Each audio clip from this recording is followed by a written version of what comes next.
good stuff.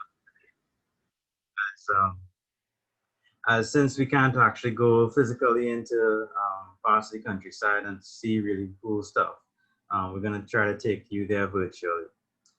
So, so geology, right? So geology is really like the study of the rocks and stuff.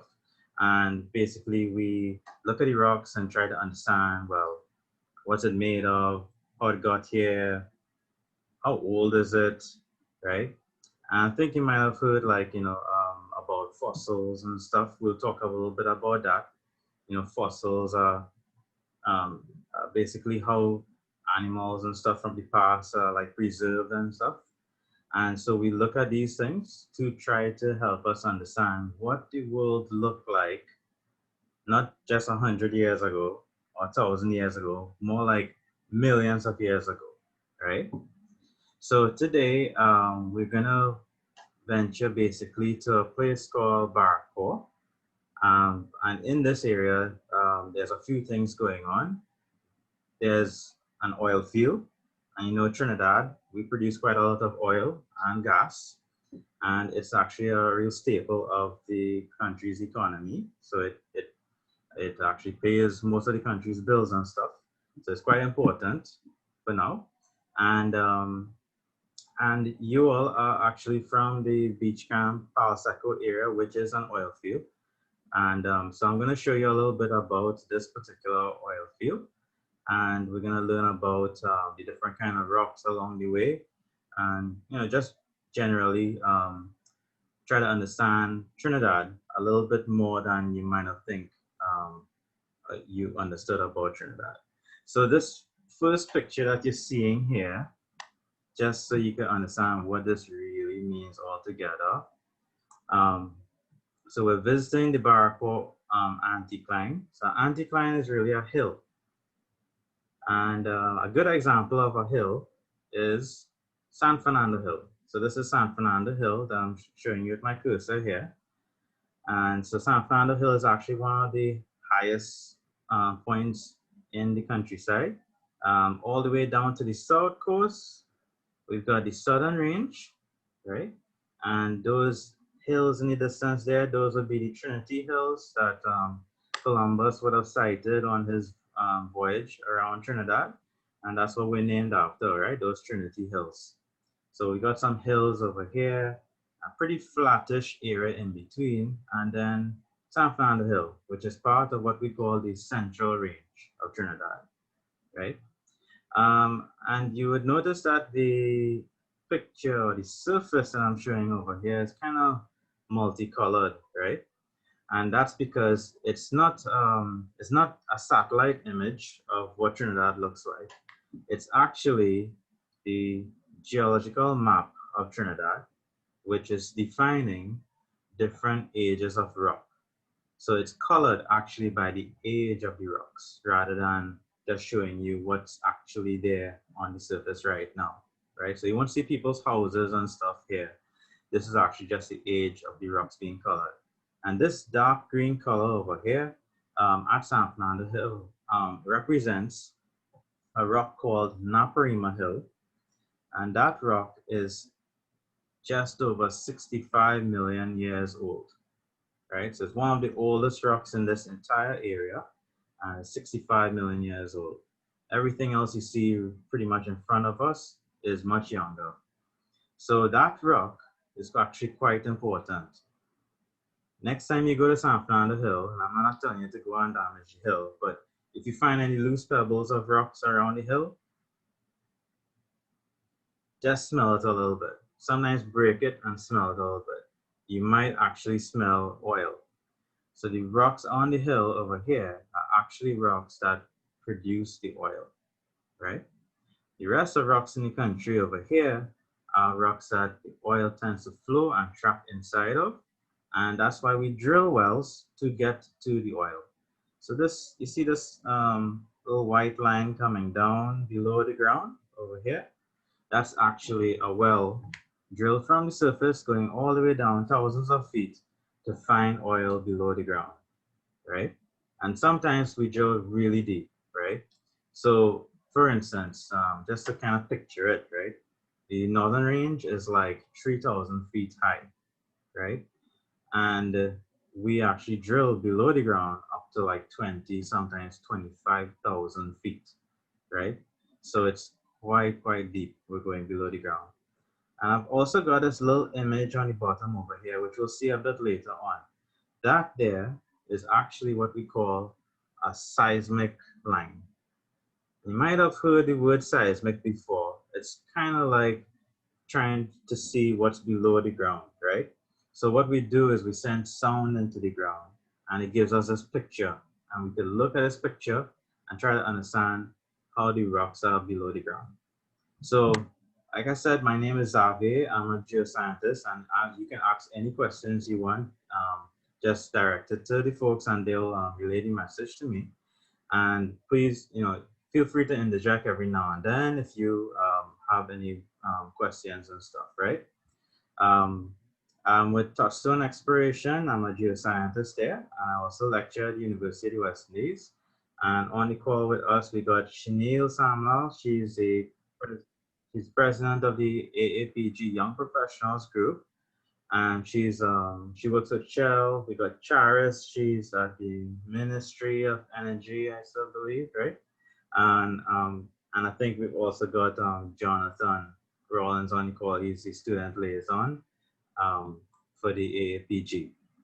So we'll look at the geology of the area, and we'll also even incorporate some drone imagery to look at it from above and try to understand what you can do with drones. Okay, so let's move on. So let's just pretend we all met up together, right? So we just gathered together at probably C3, right, in the car park, and we jump on a bus and we're heading down the highway, and we're gonna go to, we just come off the highway at Davie, and now we're going to go,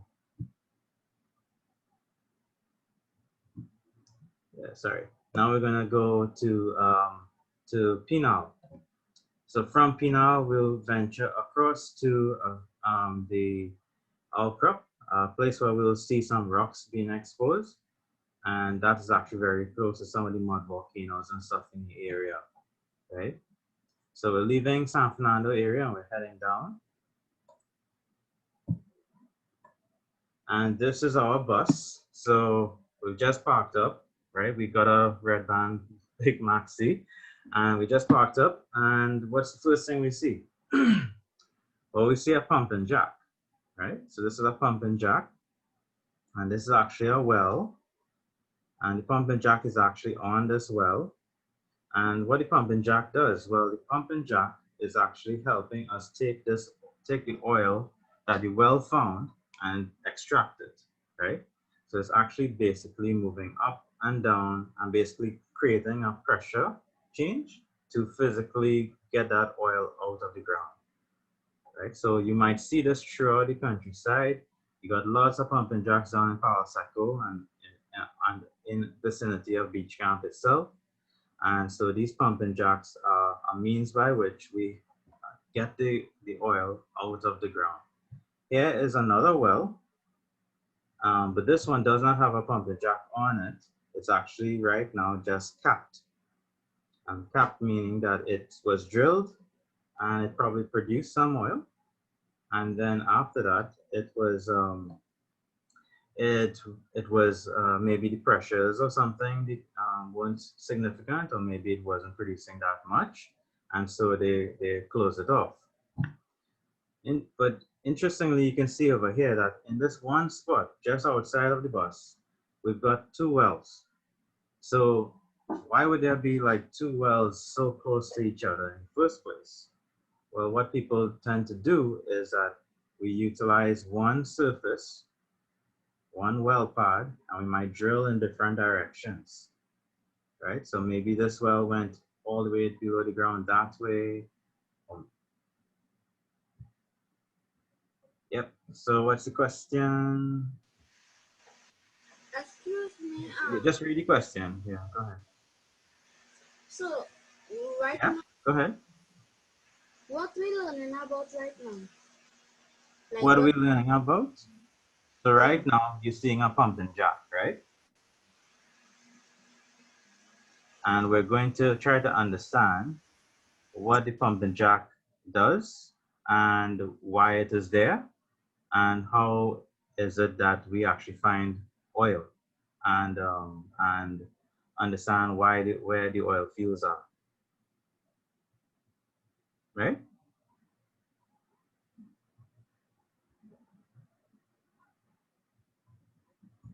Shane, if you want, if you could put them, yeah, so they could just turn on their mics and ask questions throughout, right? Hello. Good Yep. afternoon. Afternoon. So I have a question, right? What is the lowest? What is the lowest you guys have ever drilled into the ground? What's the deepest? Yeah, so the deepest, I Yeah. think one of the deepest wells is being drilled right now, right? So a company called BHP, they are drilling offshore, and I think they're going down to like 25,000 feet below the ground, below the seabed, right? So that's pretty deep. That's a lot. Mm-hmm. That's deep. So if you think about it, right, the northern range itself is 3,000 feet. So if you were on the top of the northern range, or you were at Grand Bazaar and you were looking up, that's just 3,000 feet of rock you're talking about. We're talking about going below the ground 25,000 feet. There's How a could lot. the rocks have oil in them? Yes, some rocks, yeah, not all, and that's why it's a bit of a science to try to figure out where, right? Because plenty times people drill and they don't find hydrocarbon, right? So You have to dig in certain places where to find oil. yep. So you have to find certain there are certain types of rocks, and also you have to have um, certain mechanisms to be in place for it to actually have oil there. And that's what we're going to look at. We're going to try to understand, well, what do we need to have all in one spot for there to actually be oil there in the first place? Like, why is it that there are pumping jacks in this area? Why is it that there are pumping jacks in Palo Seco? What's so special about those areas? What happens there that doesn't happen anywhere else? Yes, Why don't we? it have more oil where they are. Yeah, so where the pumping jacks are, there is oil, and there might be much more oil as well too. Right? And oh, here's the next thing. Why don't we have pumping jacks in Port of Spain, or in Chaguanas, or in Toco? Why are all the pumping jacks in South? Right? This is Barrackpore. Why do we have pumping jacks in Palo Seco, in San Francisco? Why are they there? Why not anywhere else? Right? So there are certain things that the geologists look for and identify, and once we identify those things, we can then say, yeah, it's likely to have hydrocarbon below the ground here. So a geologist would be the person who studies the area and puts an X on a map and says, that's the spot to go and drill. All right? So this here is, we are at the Barrackpore area. So this is in Barrackpore. Here are some pumping jacks. And let's look at some other pumping jacks. Right? So this is a whole compound, right? A large compound where they've actually drilled lots of wells, right? Look at this, 4 wells right over here, right? 4 pumping jacks, right? What are the wells for? So the wells are the way that we get the oil out of the ground. So we drill down thousands of feet, and we then reach where the oil is being trapped below the ground. And when we get there, we run pipes all the way down there, and we then open up those pipes and we allow the oil to come to the surface. Oh, so all the oil there, but the pumping jack is the one that pulling the oil from the ground in the Right. Okay. So when the oil is down there, right? In the first place, most times the oil has a lot of pressure, right? And if you were to just drill down there and then just stop, the oil would actually come flying out of the ground and spraying all over the surface, right? So it's kind of like if you shake up a Coke bottle, right? Right? And you open it, a lot of the Coke will just come flying out, right? But after a while, after all the fizz and stuff comes out, it wouldn't keep flowing, would it?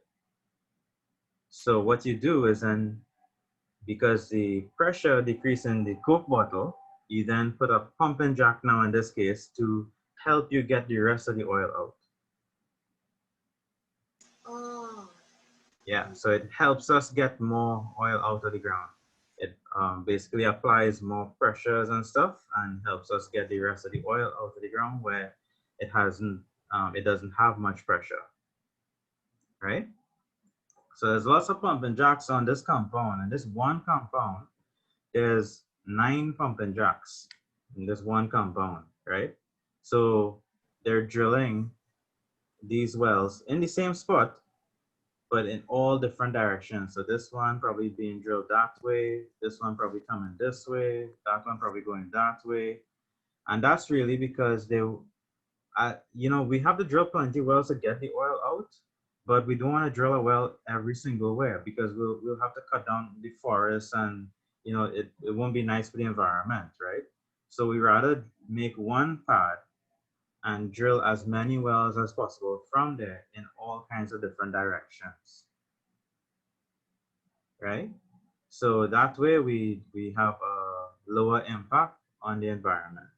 Because at the end of the day, this is our country, right? We want to make sure that we preserve the wildlife and fauna of this country for decades to come, right? We don't want to just drill wells all over and basically damage the forest and the environment. It's good for us to get the oil out of the ground to be able to run our country, but then we want to still have a country after that, right? We want to have a good environment. So we do it in such a way that we can have as least an impact on the environment as possible, right? I So, have a question. yeah. Mhm. So, so how do you determine where has more oil than other places? All right, good. Yeah, so we're getting into that. So just hold that question, right? In fact, I'll probably ask you back that question afterwards. So, like I said, this is map with lots of colors, right? You see all these different colors and stuff, these magentas and these orange and blues and stuff, and it looks like a nice, pretty picture, right? But so this is a map of actually San Fernando coming all the way down to Pinal and Barrackpore.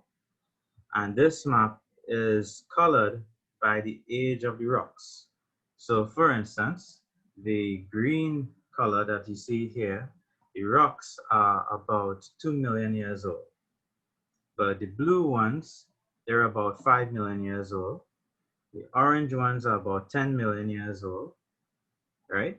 And this yellow one all the way down the bottom on this side, that's like about 1 million years old, right? So there, we've colored this area based on the age of the rock. So if you were to drive in this area and come to Barrackpore, right here where the star is, that's where our bus is parked up, and you find a rock over there, you pick it up, and you try to find out the age of it, you'll see that it is 2 million years old. Anyone knows how we would figure out the age of the rock though? Oh. What about the light blue one with the black spots in the middle of it? Light blue ones with the, oh, these down over here? The black spots down here? Yeah, those are about 1.5 million years old. And what is the white? Oh, Okay, yeah. So the white is actually where the rivers that we have are flowing right now. And when they overflow their banks, we get basically alluvium of basically sand and silt and stuff being put there. So those sand and silts, they are being deposited now. So those really have 0 million years old. They're that's material being put there right now, right? So this is the Gaudino River, which flows all the way out to the creek, right? You know, the Mosquito Creek, and that's where that river flows. So it comes all the way from Barrackpore and from Marugo and flows all the way through Barrackpore and goes to the creek. So the white areas are areas where, sediment is being put there right now. It's not really of any significant age or so, right? So one of the things that we recognize that there's all of these different colors, but how do we actually know the age of these rocks? So what we do as geologists, we'll take the sample of rock and we take it back to our lab and we look at it actually under a microscope. And under that microscope, we would then see that there are fossils inside the rock. And in fact, those fossils are so small, we look at it under a microscope, they're microscopic shells like chip chip. You know, chip chip on the beach and stuff, right? All those little shells. But think of it as tiny, tiny, tiny shells, smaller than a grain of sand, right? And those shells, when we look at those shells, we can tell when those shells existed, when they were alive, and when they died, right? And so when they died, we can tell the age of the rock from that. So they died and they became part of the rock,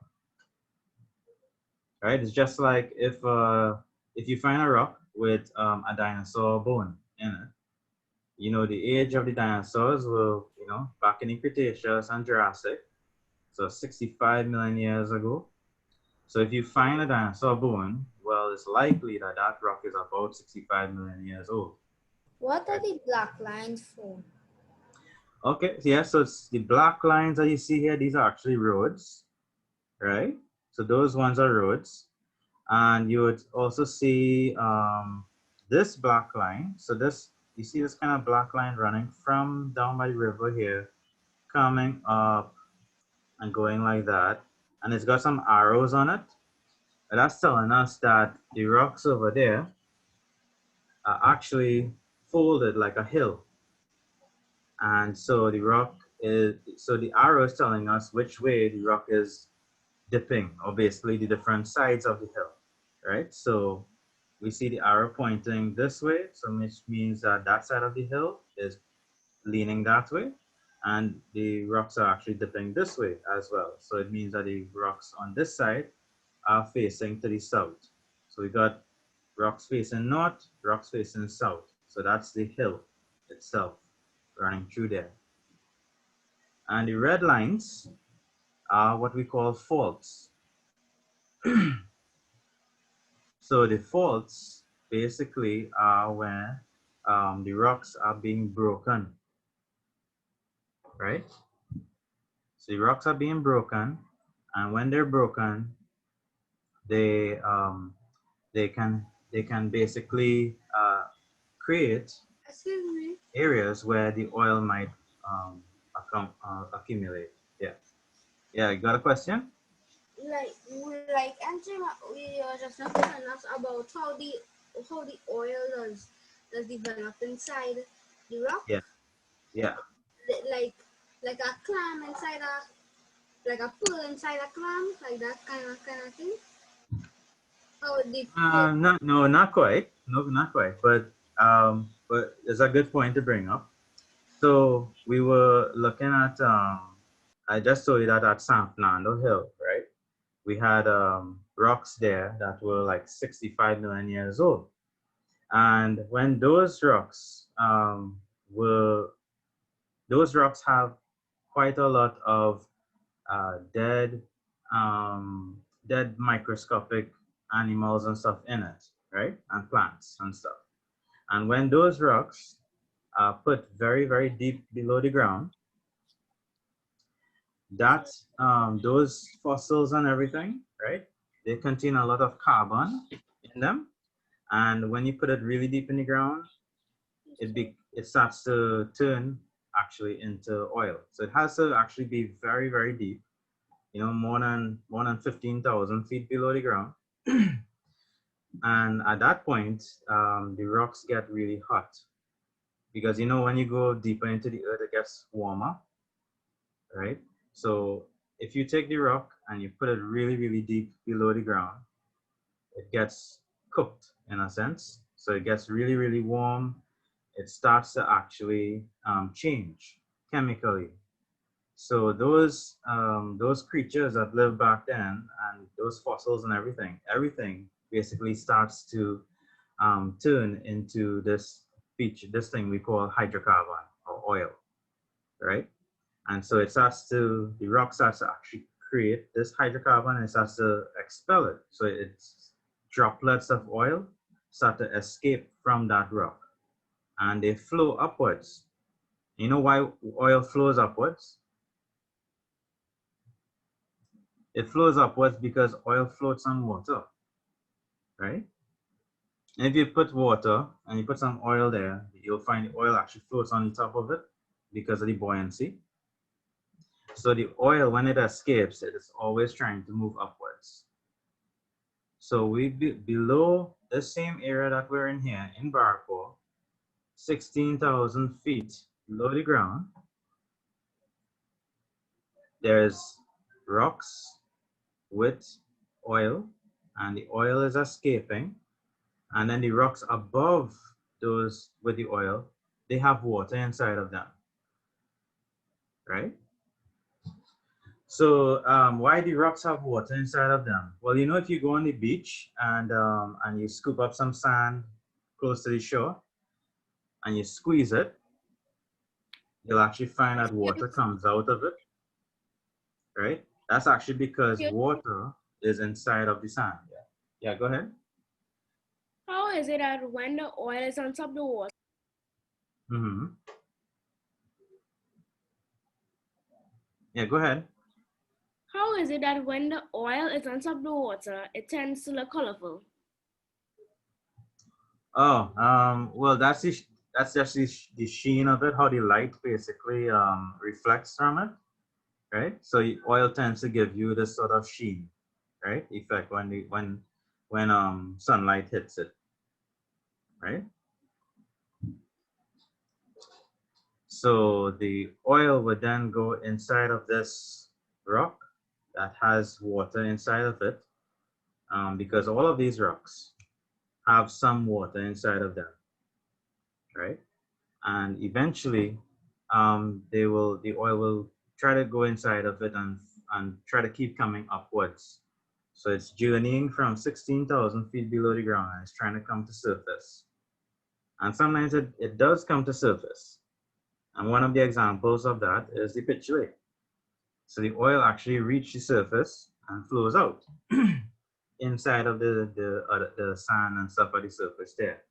And that's why we have a pitch lake, because the oil basically was able to reach all the way to the top.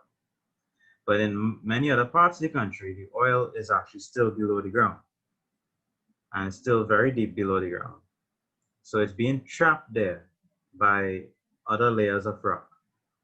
And that's why we drill through the ground, through all those layers to get to that particular point to then get the oil out of the ground, but through the well. We don't want it to just flow up anyhow. We wanted to flow into the well itself. That way we could control where the how much oil is coming out and where it is coming out.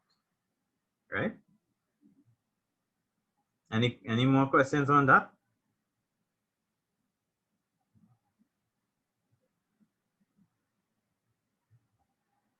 All right.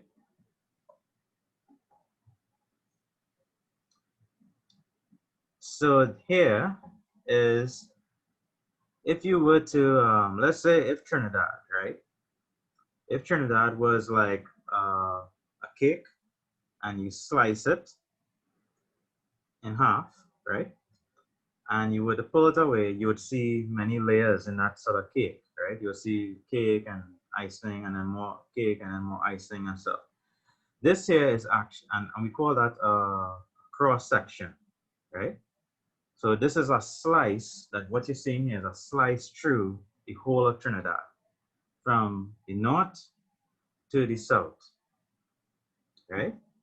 And in this, we are seeing many layers. You see all of these different colored rocks inside here? Again, they're colored by age, and there are many, many layers of rock in here.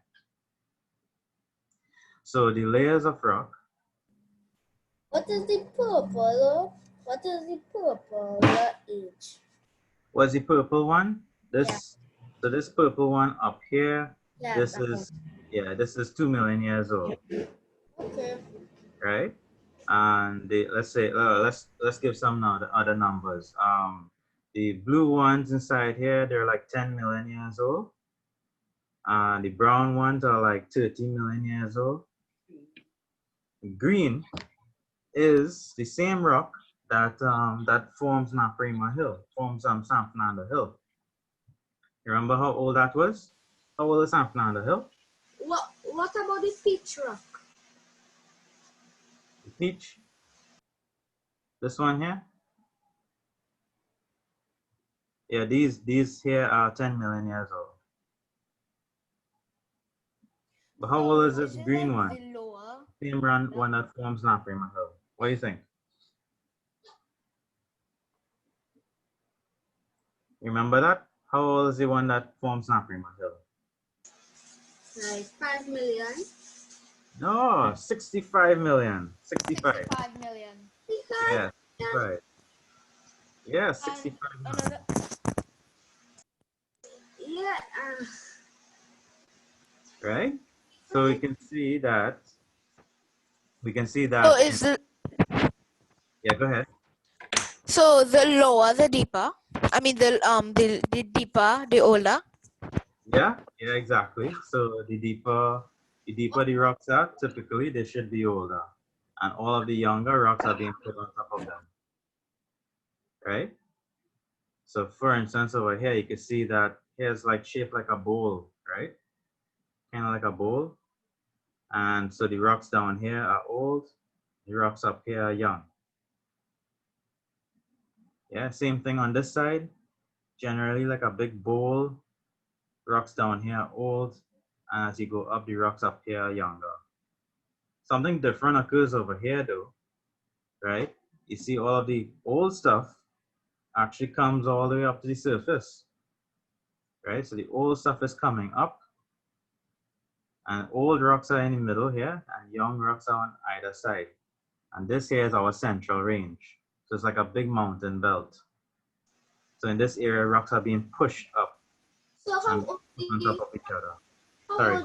how old the brown is? The brown rock. The brown one's like 30 million years. 30. 30. Right? So we got mountains forming really, right? So how old is the pink? The light pink. Light pink. Is it this one you're talking about, or you're talking about the bright pink below? Yeah. And how old is the yellow? The yellow could be like 8 million years. Sorry, 2 million years. I'm saying 2 million years or so, right? The bright pink below, that's like 100 million years old.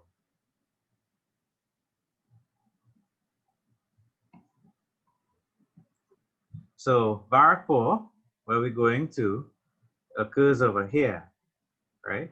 And you can see here, we got all these kind of rocks being kind of pushed and stacked on top of each other, right? Like, it's almost like you take a deck of cards and you kind of like just stack it up on top of each other. So like this blue layer, right? And then it's pushed over. This one is pushed over this one. This one's pushed over that one. And this one gets pushed over on top of this one. So it's like it's kind of being squished, right? So the area got really, really squished together, right? Pushed together. Question. Yeah. How long does it take to form a whole entire other layer? A layer of rock. Mm-hmm. How long does it take to form a layer of rock? Mm-hmm. Yep. Well, I mean, right now, like, you know, the rivers and stuff are putting sediment in the ocean, and new layers are being put there every day, right? Every time there's like a lot of rain, you see like a big plume of sediment out in the sea. And so that new sediment will go and settle on the seabed, and it'll form a layer of rock eventually. And the white on the bottom is water. The white down over here, no, this is actually just much older set of rock. This is like the crust itself. This is like more like 160, 180 million years old, right? On top over here, this is actually the surface. We live here, right? This is where we live, on top over here. And down over here is like 40, 50,000 feet below the ground, right? And we drill to about, like I said, 20,000 feet, which would take us to about over here. We don't drill all the way down to over here as yet, right? And most of the places we just drill to like 3,000 feet. What about how all the blue green is on the top? On the top. This? No, go to the side. Right Yeah. there. Yeah. Yeah, so this green one, this is like 1 million year old over here. Right? So that was put there like yesterday, 1 million years old, right? That's the last thing that was put in this area. Is there like a lot of oil at the bottom by the white rock? Not necessarily. No, these rocks down here, this would be like you ever heard of like volcanic rocks and stuff? Rocks formed by volcanoes and that kind of thing. They're more like that. They don't necessarily have oil in them. The oil that we know about occurs in this green rock. This is the rock that has all of that carbon. And when it's put really deep, you see how it's really deep below everything? It's kind of like below everything, right? And when all of this is put on top of it, then oil comes out of it. So when the oil comes out, it goes into all of these other layers above it. So you probably find oil inside here, but probably not deeper than that.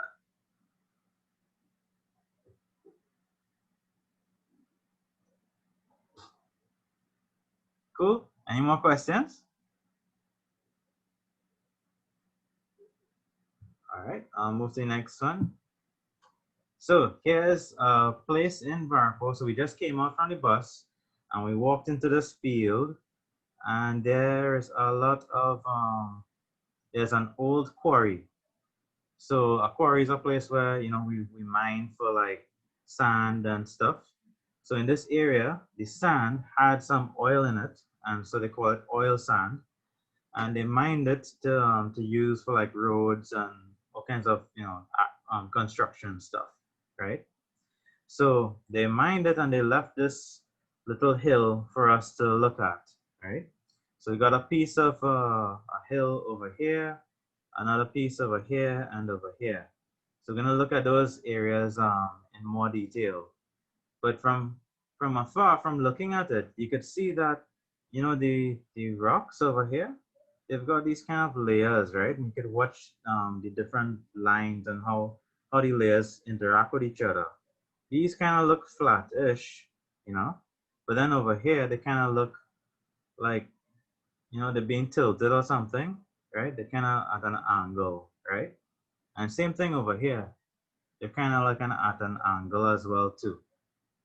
Well, let's go and look at it a little more. So this is in the quarry, and geologists, anytime there's an area with rocks exposed, so that we could go up to it, we could look at it, we could touch it, we could take samples of it, we go there because we want to study the rocks and understand them better. So here is, so looking at it a bit closer, here are all the layers of lots of sand and stuff. But notice this thing in the middle, right? What do you think this is? Anyone, take a guess.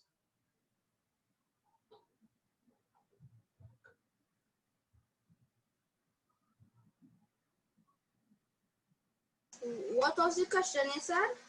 What is this Is thing in the it middle? Um, uh, is it a pipe from drilling? Well, Wow, well done, well Did done, a what? yes. Yep. So yeah, it is actually a well. So but it's a very thin one. well, maybe that's how it maybe that's how it looks. But yeah, it's so this is actually, you know, when you drill the well, right? When you remember we were saying that you know, you drill and then you put a pumping jack and that kind of stuff. But when you drill a hole, or when you dig a hole, the hole will keep collapsing, right? Like if you dig a hole on the beach, right? And sand would actually start to fall in, and then you won't be able to go any deeper, right? Why is the well standing up? Why do they do it like that? Why is it straight up like this? Yeah. Yeah, so when you drill the well, when you make the hole, sorry, when you make the hole, what we do to keep the hole open is we put pipe inside of it, right? So we put a pipe all the way down to the bottom of the hole that we made. So we call that pipe casing, right? And so it's kind of like, you know, when you put in a post to in your yard or something, you dig a hole, you put the post, and then you put concrete around it, right, to make sure it stays firm over there. It's the same kind of principle. So we drill a hole deep down into the ground. We put all this pipe, and then around the pipe, we're gonna fill it up with cement. So this gray thing you see around here, that's actually cement, right? So the cement keeps the pipe straight up and in place. And Yeah. so based on the image, if not a pumping jack, was there one? Right. Once upon a time, there would have been one. Yeah. So once upon a time, this actually, where these trees are up here, was actually the ground, right? But the quarry came and bulldozed everything, right? So here's where the pumping jack would have been once upon a time. So this well would have been drilled many, many years ago. It would have produced oil. They would have put a pumping jack. And then after it probably stopped producing as much, they put a cap on it. So it's not going to leak anything out anymore. And then eventually it was abandoned, right? And then the folks who wanted oil sand came and bulldozed the area and kind of exposed where the well is now, right? So that's an example of what a well looks like actually below the ground. It's just exposed now because of the quarrying, right? So the oil would actually be way below the ground, flowing through this pipe and coming up the surface. Cool? You know, you could be a very good history teacher. Okay. All right. So remember the other side of the quarry I was telling you, there's all these different layers, right? So one of the things that geologists do is we look at the layering, right? We look at the grains, the type of grains, the shape of the grains even. So we would even go up to this rock and take little samples of it, right? So you know, if you walk along the coast in beach camp, right? There's lots of places where there's big cliffs of sand, and now also big cliffs of clay. If you touch the material, it feels different, right? So clay is very, very, very, very, very, very fine, right? It's almost, if you rub it between your fingers, it makes like a smear, right? But sand is grainy, right? Sand is a bigger grain size. And in those sands, oil tends to occur in between the grains. So when we drill and we say we find oil, we didn't find a big empty pool below the ground, we didn't find like a cave below the ground full of oil. We actually found oil inside the sand. The oil is actually in between the grains of sand. Yeah, go ahead. Make glass with sand, melting sand. Yeah. When you take sand and if you heat it up, yeah, you can make glass with it. Yeah, that's true. And so in this case over here, there's all of these different layers. So the geologist would actually go and look at all these layers and record that, okay, here the sand is medium grained size. They recognize that inside over here, there's like black layers and stuff. They try to figure out what is those layers made of. And so they would record those things, right? And they also just look at the style of the layering. It looks very, very flat, right? So this is one of the things that geologists do. We observe how the layers are put and what the layers are made of. The next thing we will do is we take some of those samples and we carry it to our lab and we look at it under the microscope. And there's a bunch of things we could do when we look at it under a microscope, right? So when we look at it under a microscope, we can firstly see every single grain in there and what type of grain it is. We could see if it is what kind of mineral, right? Are there diamonds? Are there gold? Is it, you ever heard of like calcite and quartz and those kinds of things? So there's all different kinds of minerals that we find inside these samples. So we'd look at the minerals. Some minerals are copper and redstone. Yeah. It could have all of those things too. Yeah. Like I remember this one. I think what's the name of it? And emerald. Emerald. Yeah. What color is emerald? Green. Green. Yeah, it's kind of green turquoise. What about copper? Copper. I think copper might look kind of reddish, huh? Yeah, copper is brown and red. Copper like a kind of yellowish, goldish. Probably. Right? And so like all of these, you see, this is like what you see under the microscope. Like if you look below, look through the microscope, this is how the rock would actually look like all these tiny little minerals, right? Inside there, all these grains are different minerals, right? The other thing that we see when we look at it through the microscope is we see fossils. You see this picture down on the side? I'm not sure if the names are actually blocking it out or what, but I got two pictures on this side, and in those pictures there are microscopic shells. So those shells, we would look at those shells and we can tell the age of the rock from those shells because they're fossils. They're microfossils, but they're still fossils. And so we could use that to understand what's the age of the rock. Are they dinosaur fossils or just regular fossils?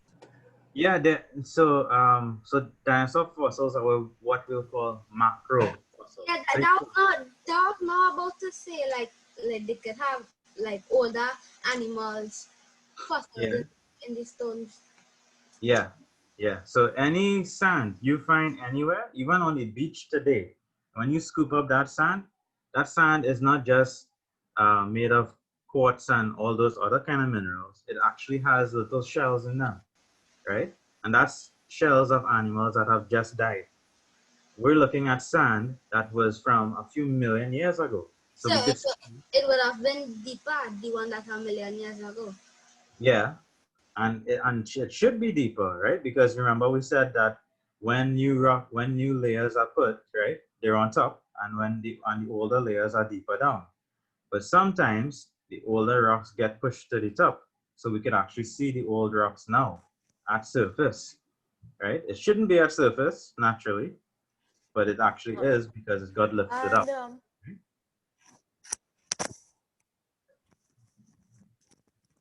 Yeah, so we could look at the fossils to give us the age of the rock, right? right? So here's another thing we're gonna see, that we got all these nice flattish layers inside here, right? Nice flat layers. And then when we look at it this way, we see that, okay, we got flat layers here, and then it changes over here, right? And so what's happening over here is that this area, right, we had flat rocks being put over here, and then a big channel, you know, like a river came and cut into this rock and put these rocks over here. So here we've got the edge of a river that actually cut into the other rocks. So these rocks are older and these rocks are younger. And the river, so these were put here first, and then the river came and cut into this and put these layers over here now, right? So that's interesting, because that, from just observing that, we could then say, well, okay, so these sands and stuff were brought here by rivers then, right? And so where did these rivers come from? Why? And because there are no rivers here now, right? So where did the rivers come from? Well, the rivers actually came from Venezuela, and they flowed across this area millions of years ago. So millions of years ago, if you came to Barrackpore in the same place, you would have seen a river flowing through here, right? So we can look at the rocks up close, and we see that it's not just sand, it's different layers of different things, right? So we got probably like a thick sand over here, sand, nice big sand, then little layers of clay, then a next layer of sand, then a next layer of clay. And so it just keeps alternating like that. So, you know, like when you look at the deposits in a river, right? The river tends to have like gravels and stuff way up in the valleys, right? Close to like where the waterfalls and stuff are. And then as you come down into like the floodplain, you get little sands and stuff. And then when the river meets the ocean, you get your delta. It's mostly muddy kind of stuff that you see, right? And that's because rivers utilize velocity to carry the sediment. So it can carry a boulder only a certain distance, right? And beyond that, it can't carry it anymore because it needs to be flowing very fast to be carrying it.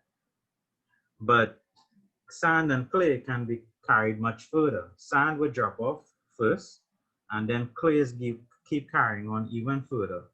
So anytime you see there's a lot of rain, and you look out on the south coast at beach camp there, you see the rivers flow out into the ocean, and there's a big plume of what looks like mud or something in the ocean. That's clays, mostly clays being carried out way, way, way far in the distance. So every time the rivers flow through this area, they may have been depositing different things. They may have put a layer of sand, a layer of clay, a next layer of sand, a next layer of clay, etc., like that, right? And so we look at those things to understand what was changing in this place. So the river flowed through here, it may have flowed somewhere else, may have come back again, and it keeps flowing through the area and just changing where it's flowing a little bit. So here's a sort of example, right? So here, let's say the orange area is like land, and we got rivers flowing down. If the sea is like really high, right? Here's where the river would meet the sea.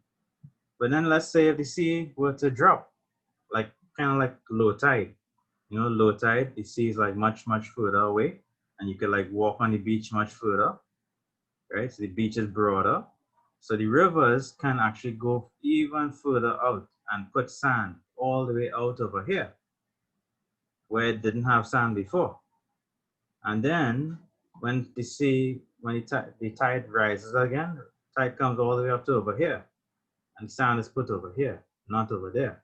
So we get clay being put over here. So you get that sort of cycle occurring. When the sea level is high, you get your clay out over here. When the sea level is low, you get your sand being put out over there. And then when it gets high again, you get clay being put again on top of it. So that's why we end up with sand, clay, like that. Cool? The other thing that we look at is, well, how the rocks are tilted, right? Which way they're tilted, why they're tilted. So one of the things we see over here is that these layers of rock are coming down like this, and then it kind of drops down a little bit and it goes this way. So I'll highlight it there for you. So what we see is that these layers of rock from over here, they're coming down this way, then there's a little drop, and then they continue that way. That feature inside there is actually what we call a fault. Remember on the map before we showed all these red lines? And I said those red lines are where we have faults, and that's where the rocks are broken, right?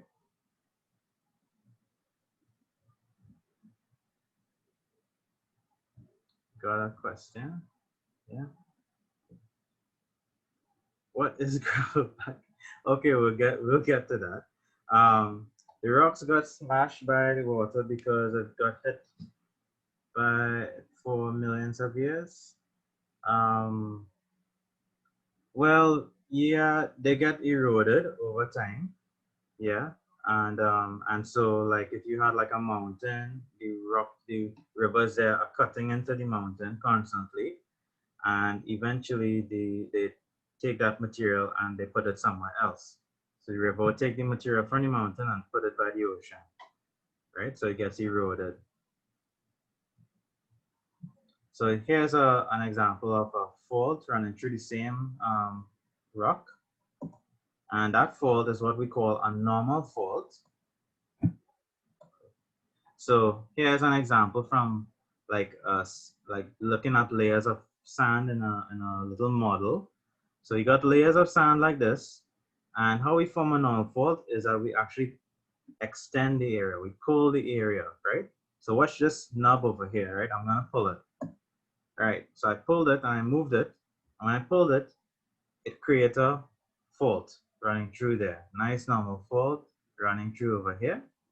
And so the areas over here are like dropped down compared to over here. So look at it back and forth, right? So that's the layer there, nice and flat. And now I'm going to pull the area. When I pull it, it extends and I get a break running through here, and this area dropped down. See? Just like this picture over here. So the rocks over here are being pulled apart. And when they're being pulled apart, this area drops down. And so we get a normal fault. If we look at the other side of the outcrop, so we were just looking at here. Now we're going to look at this side over here. On this side, we have all the rocks are sort of like steeply dipping. They're at an angle, they're inclined, right? So the rocks are inclined like this. And what's happening to make them inclined is that we're squishing the rocks. So look what happens. We push it. When we push the rocks, they get inclined even more. And sometimes you get these kinds of faults forming where they break the rock like that. Yeah, go ahead. What exactly causes the pull of the rocks? Is it an earthquake? So yes and no. So what causes the rocks to change shape in the first place are what we call, broadly speaking, tectonic forces, right? So yeah, earthquakes are part of that, but it's really, earthquakes are like a symptom of the whole thing. You know, you ever heard of something called the Caribbean plate and South American plate? So there are large, okay, so the whole Caribbean area, right? All the islands in the Caribbean from Antigua come all the way down to Grenada, they all occur on on a different type of crust compared to what we're sitting on. So we're on South American crust and they're on Caribbean crust. And these two plates, they're like, think of it like two bumper cars, right? They're bumping into each other all of the time. They're pushing on each other, right? So the Caribbean plate is trying to go to the right, and the South American plate is trying to go to the left, and they keep bumping into each other along the way. And when they bump into each other, What is the pull? it causes the air to squeeze together, right? So that's what's causing this one. The other one, this other one, to cause the air to pull apart, right? When you put a lot of sediment, a lot of rock on top of other rocks, eventually they tend to slide, right? So you put a lot of sediment here, and this area actually starts to slide on that. So Right? what are the colors for in this picture right here? In this one, Yeah. they're just different layers. That's different layers of rock. So they just put different colors of sand so you could see how the layers are kind of breaking, right? And you could see that, you know, this was joined to that, that was joined to that before, like that, right? So just to contrast it, because you can't really, you could just barely make it out in this rock over here, that this rock is similar to that rock, and that rock is similar to that rock, but it's more clear over here, where you could actually see distinct colors, you know? Okay. So this area is like being pulled apart because more weight is being put on top of it, or even the two plates are like moving away from each other. So this one could be moving this way, that one could be moving that way. And when that happens, you get a fault forming like that in between. Okay. Yeah? So, yeah, quick go ahead. question. What is the most valuable mineral you or your colleagues have ever found? Most valuable mineral in Trinidad, the most valuable mineral will actually be hydrocarbon, oil. In Trinidad, we are not fortunate to have gold or diamond deposits and stuff. Those tend to form in different kind of places, right? Where you have like more like volcano or past volcano activity and stuff, right? We don't have volcanic rocks in Trinidad, right? Okay. So yeah, we don't have like minerals like gold and copper and like diamond and that sort of thing, right? Yes. Yeah, go ahead. So, like in Hawaii, it have diamonds. Well, that's where we have volcanoes now, right? But diamonds and stuff form from volcanic rock, but they tend to form from particular types of volcanic rock, and usually they take a long process to form it as well. So you tend to find them at ancient volcanoes, you know, where volcanoes used to be active and that kind of thing. Not necessarily where volcanoes are active now, right? Volcanoes that was formed like years and years ago. Yeah, like 100 million years ago and that kind of thing, you know? So like actually like about a billion years ago, right? Yeah, a whole billion years ago, out in Guyana and Brazil and Suriname and stuff, they had volcanic activity over there. Yeah, Guyana had a volcano when I went to. You saw a volcano in Guyana? Mm-hmm. You sure? I don't think that was a volcano. You know? What you saw? You saw like mud and stuff, or? No, man. It's not like us. Like we was on a boat and I saw a water volcano, but not an actual volcano. Oh, okay. And you can see through the glass underneath you.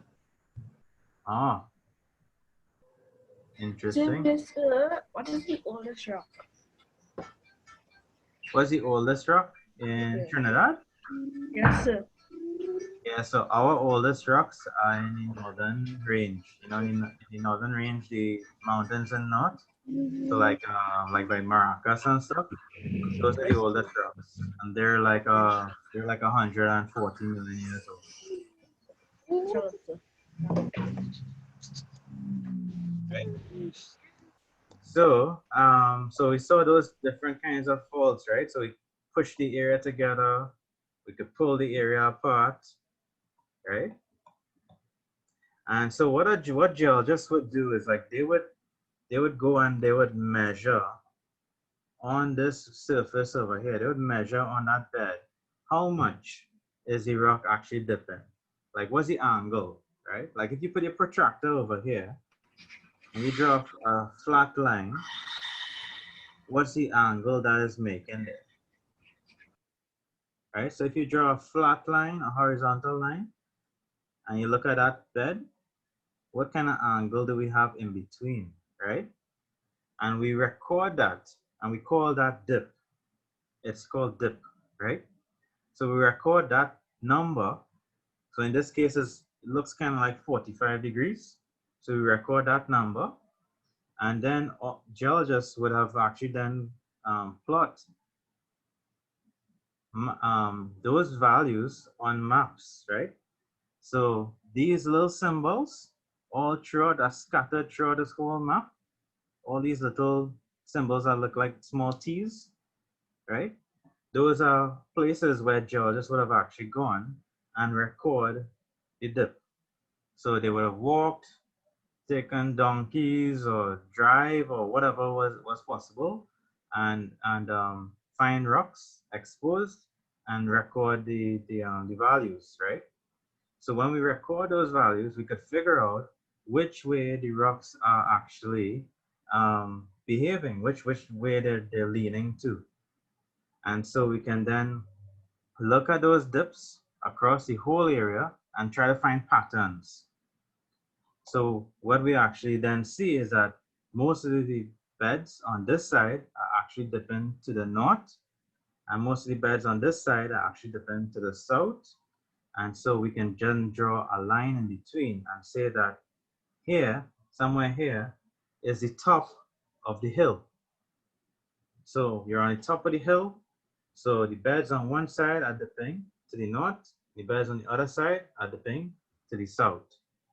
And when we look at it that way, we can then find where is this hill and how it extends across the whole place, right? So this is the same place we just visited. All of these are the roads leading there. And all of these black dots over here with numbers next to them, they're wells. And so you can see that, that the oil occurs near the crest of the anticline or the hill. So What anywhere kind along of hills are by Wilson? what's that? What kind of? Hills over by Wilson. By Wilson. Hmm? You mean over here? Yeah, right there. Yeah, so it's all part of one big hill. It's one huge hill, right? Running through this whole area, right? So everything on this side is dipping north, and everything on this side is dipping south, and it's like one big hill running through the area. And why are we looking for a hill? Because oil is always trying to migrate up. Remember I told you it's floating on water and it's keep trying to go up, right? And as it goes up, unless something stops it, it's gonna keep going up. Now, if you have layers of rock which are shaped like a hill, then the oil would actually go and stop below the hill, right? They're gonna trap below this hill, especially if the top of the hill has clay. So the oil struggles to flow through the clay because the clay is very, very, very small grains, right? Oil loves to flow through sand because the sand actually has big grains, right? So it flow inside of the sand, but it struggles to flow into the clay because the clay is impermeable. has less connected space, so it can't flow through it. So the clay acts as like a seal. And if the hill has a seal, then the oil is actually going to flow from all directions, flow from over here, flow from over there, flow from this side and that side, and go towards the crest. It's going to all come towards the crest of this hill. And that's good, because then that means that if we go and drill on the top of the hill, we should be able to find a lot of oil, right? You don't want to drill a well that's going to cost like let's say 5 million US, and just find 3 barrels of oil, right? That's not going to pay the bills. You need to find a lot of oil to pay back for the well and to also make money. So you have to find not only oil, but a large amount of oil. And the oil tends to accumulate in areas where you have those hills occurring, right? So they're drawn into that area, focused towards the crest of the hill. So if you drill out over here, where I'm pointing to now, it's less likely you would find oil there. The oil would actually move from this area and go towards where the crest is. And so that's why geologists would then say, okay, well, let's look at all of the rocks, figure out where the dips are. And if we figure out where the crest of the hill is, then we can tell the companies to go and drill there. Remember, I was asking you, well, how come we don't drill for oil everywhere in the country? And that's because not everywhere has a hill, right? And also, not everywhere has faults. Not everywhere has the particular sand that you would like. You need these things to actually have a large amount of oil in that area, right? So we plot all those dips on. Geologists would have walked through all of these roads and looked at all of these bits of sand and stuff alongside the roads and try to make some sense of it. And they plot it on, and then they figure out where to go and drill. Another tool, like I told you, another tool that we use now to figure out where to drill is that we use seismic. So seismic is when we send sound waves into the ground, and when the waves hit layers of rock, they rebound or reflect, and they come back up to surface. So we send the waves down, they hit the ground, and they come back up, and we record that. When we record it, we can then make an image or a cross-section of what the area below the ground looks like. And just to put it in perspective, here is the ground, that's where we live. Down here is where the oil is being trapped and stuff. That's like, let's say 6,000, 7,000 feet below the ground. Down here is kind of like 15, 16,000 feet below the ground. So we could see quite deep with seismic, right? Now on this seismic, like I just told you, we want to find stuff that looks like hills, right? Areas that look like hills so that oil would focus and flow towards the hill and get stuck there, right? So we could then put a well in it and extract the oil. So do you see anywhere on this seismic that you see any hills? Anything that looks like hills? Tell me when to stop. I'm going to start from the top over here, right? Do you see anything that looks like hills anywhere?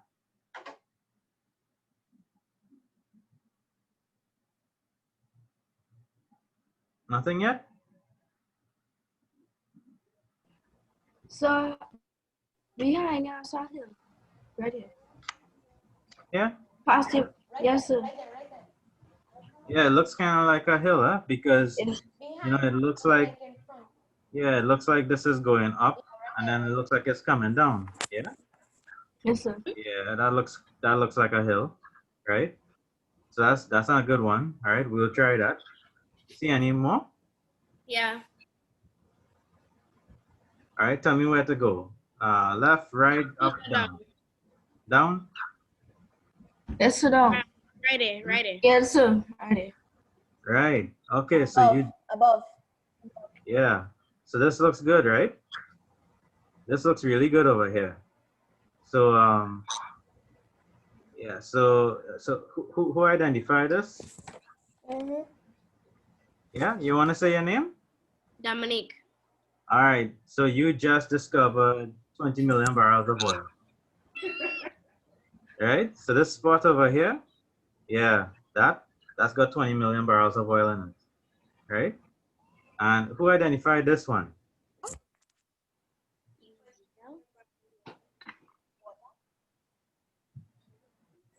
Okay. Name?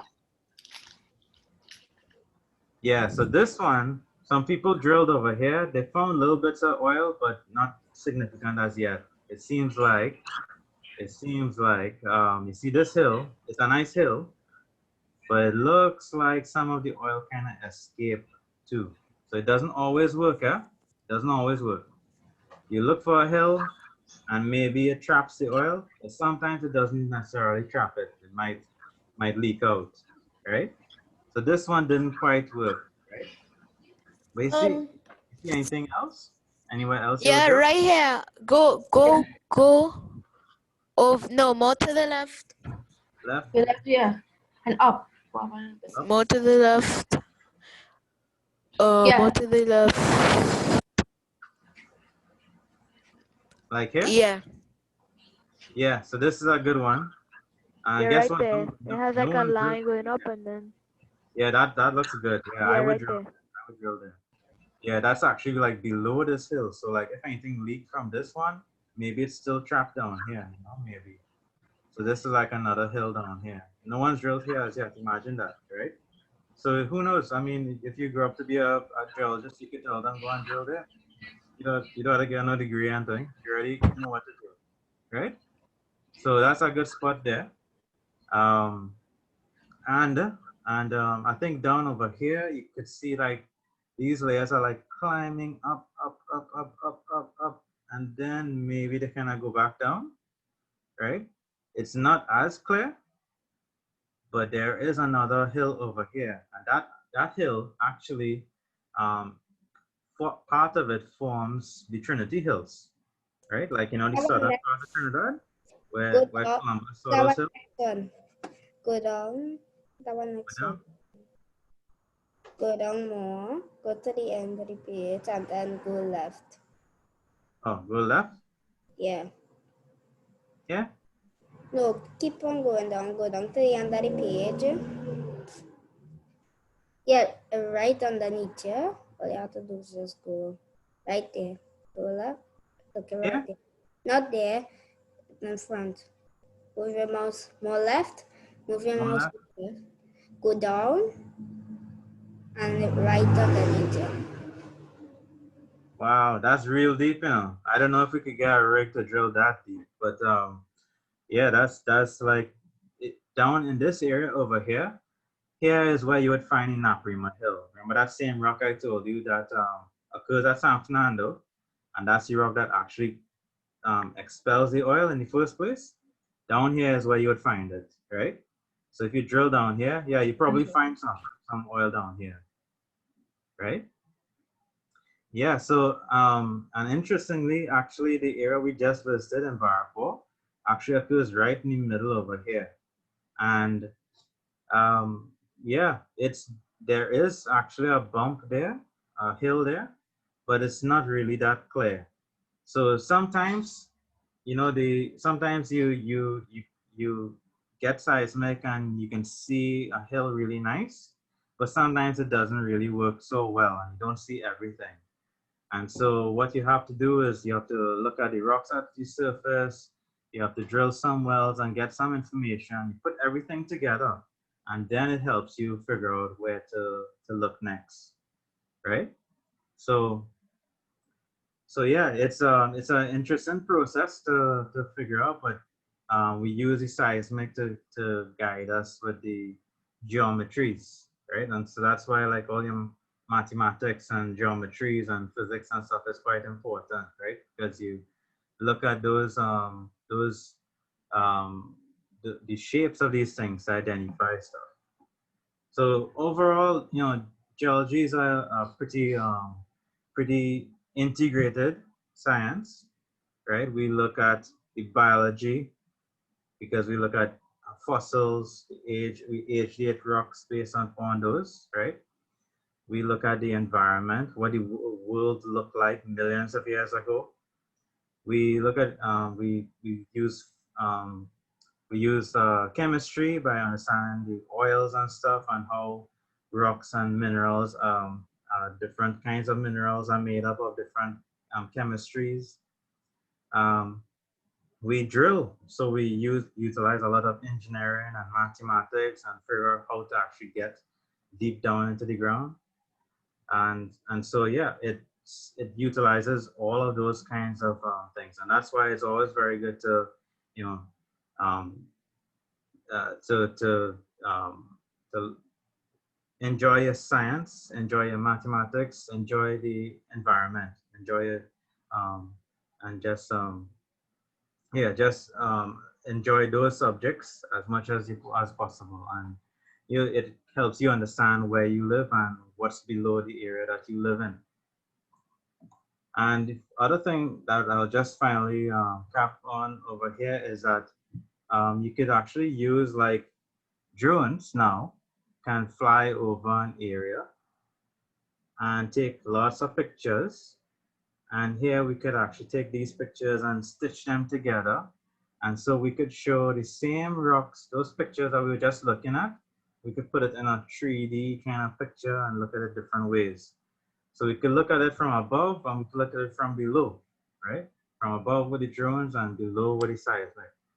And put those two things together to figure out where we could find more oil and gas in this country. Because it's what's driving our economy and it's still a very, very important part of our economy going forward. And it definitely affects the livelihoods of everybody, especially in South Trinidad, right? So any questions to wrap up there? I think I'm finished here. So any questions, you just let me know.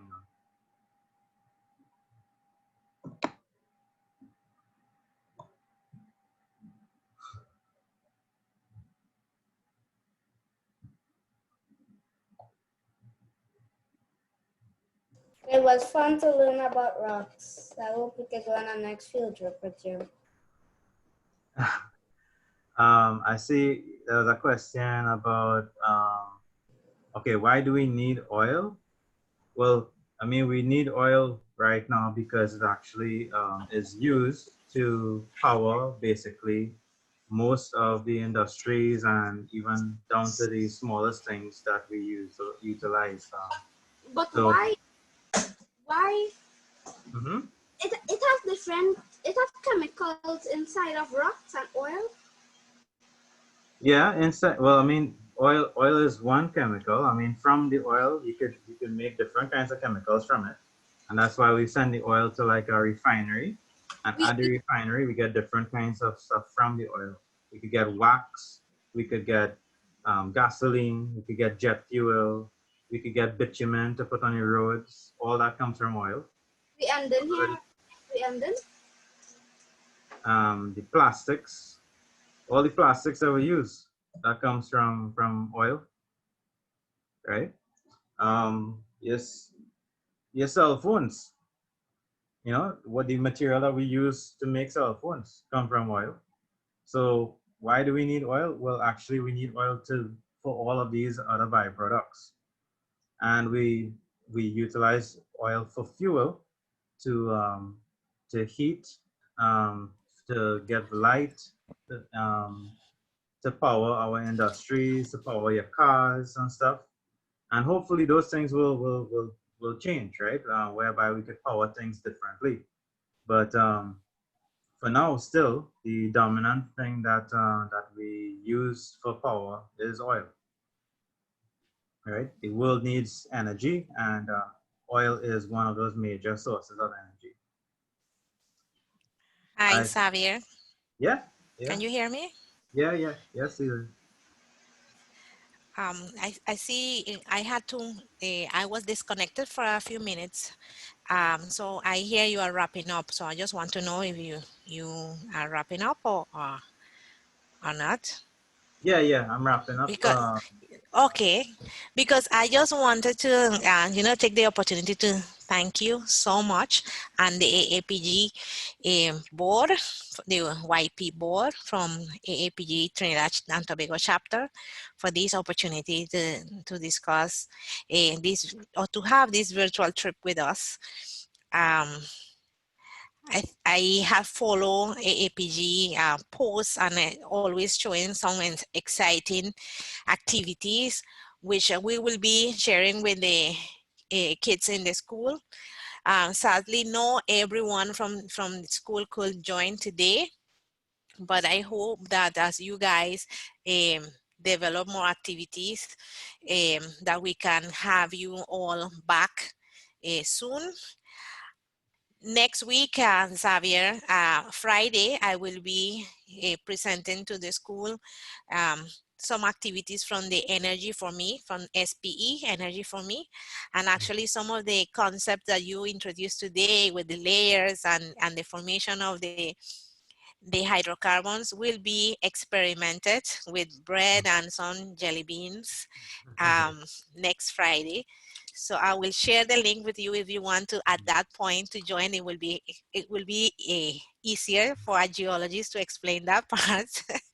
But we're really thankful for the opportunity for the kids, because they are from South and they are every day seeing these pumping jacks and pipelines and big trucks to understand what is all that about. Although it is familiar, might be familiar for them, they will not understand why, the why behind.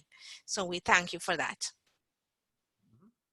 Yep, yeah, no problem. Happy to help and be part of this. Yeah.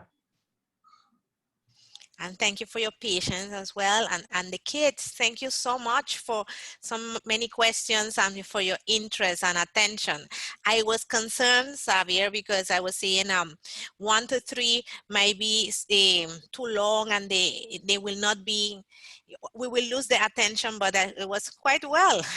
they kept asking and it Yeah. was quite, Yeah. I prefer it that way. I like with virtual sessions, it's very easy for there to just be like a person just talking and um, non-stop and that sort of thing. And I prefer like the classroom kind of setting where you would actually have a lot more interaction with the kids, right? And the kids could actually ask the questions right there on the spot. So they don't you don't wait till the end and then they forget what they wanted to really ask you, so just ask it, and it tends to spur on even more questions from other folks and things too. So as at least when you go through it, that you know that they understood throughout. yes. And well, what I will like is to commit once COVID permits that we really do this virtual trip real, and we Mm-hmm. can carry the kids to visit some of these outcrops and explain and let them feel and taste some of the rocks.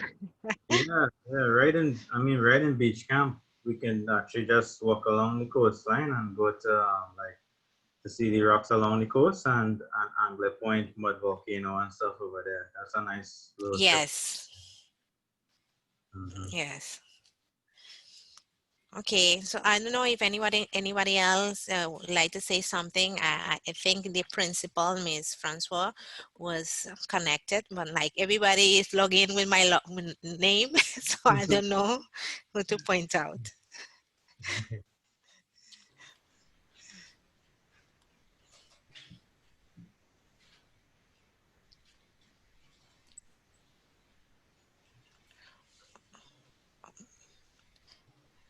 Ms. Francois is talking.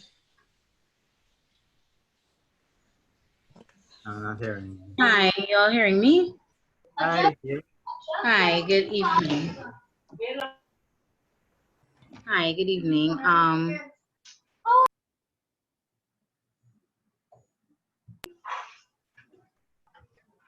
not sure if you're all still hearing me. Yeah, we're hearing you. Yeah. Right. This was a very interesting presentation. The children, I can see they really enjoyed it. They had lots of questions from the get-go. And I must thank Mr. Xavier Moonan for this very interesting presentation today for our school. It's a great experience for them.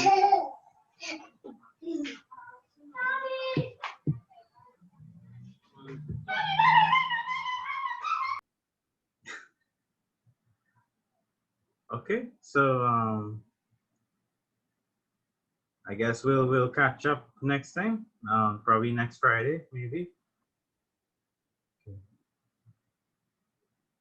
Chenille, I don't know if you want to say anything, but I think we're done.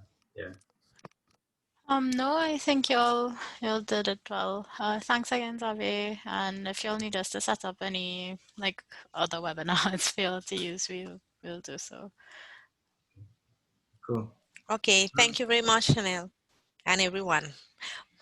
Have a safe weekend, everyone. Okay. Bye. Bye, folks. Bye-bye.